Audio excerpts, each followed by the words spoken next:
In this video, we're going to be switching our delete data function around. So previously, we would go by the server ID to delete servers. Well, now we're going to go based off of the IP address.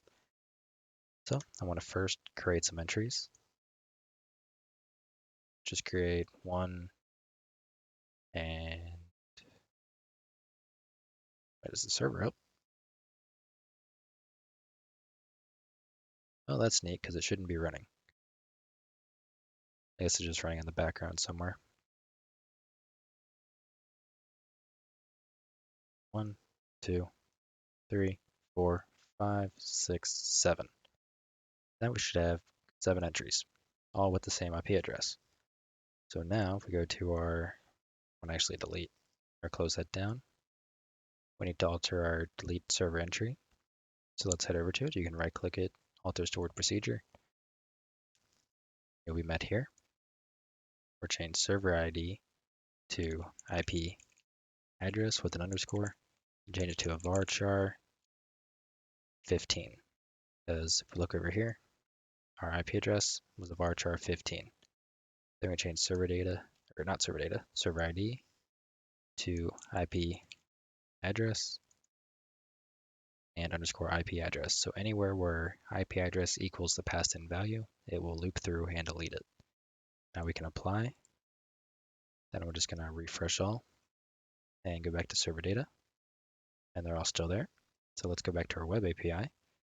And inside of our delete data function in our database interface class, what I'm going to do, I want to change the add with value. I'm going to do underscore IP address. What I want to do is I want to do get user IP address, that function we made in the previous video. So now I'm just going to go ahead and run it.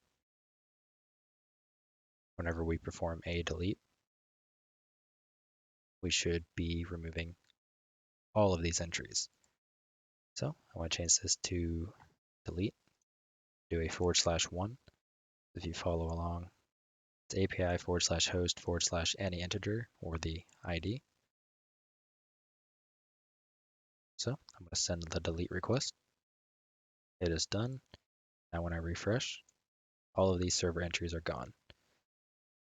So that's just kind of like a little bit of a fail-safe to dictate whether or not that, well, we don't have duplicate servers being hosted, or at least whenever one gets deleted, it goes through and it will, what's it called?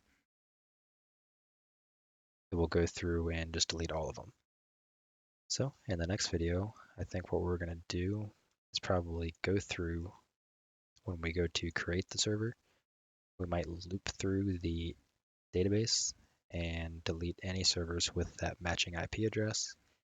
And then then we're just going to rehost a new one. So that way a user can only really have one server instance from that IP address. First, I want to remove the parameter that this requires. And same thing here. So that it requires nothing. And I will see you in the next one where we implement that into here. Well, actually, what we can honestly do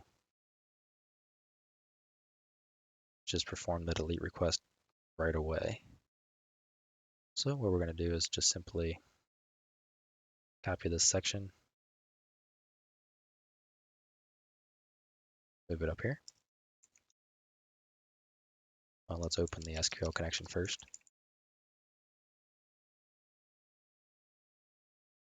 We're going to delete where it says MySQL command, so it's just command. We are going to execute the delete server entry and pass in the IP address and execute it. Then after that is done, we're going to create a new command overriding our old one with add server entry, and it is going to add all of it's going to add the new server entry. So I'm going to test here first by adding a bunch of servers.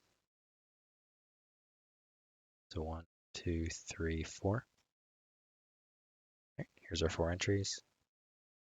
I'm going to shut down the web API and relaunch it with our new setup. And I'm also going to comment it out so it makes more sense. And then let's make sure they're still there, right? When I make the new host request, send it, check the database, it deleted all of the ones from the same IP address and implemented the newest. So that's what we wanted. So now that that's out of the way, let's just comment this through a little bit. Do check for existing servers from current client's IP address. I'm just going to do end of checking servers.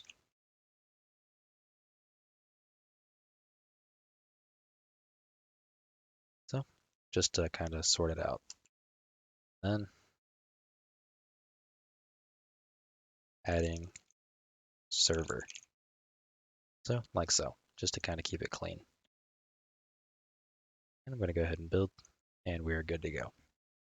So now this should really help us in preventing duplicate servers from even really showing up. So now that that's out of the way, I will see you in the next video where we kind of expand on this even farther again.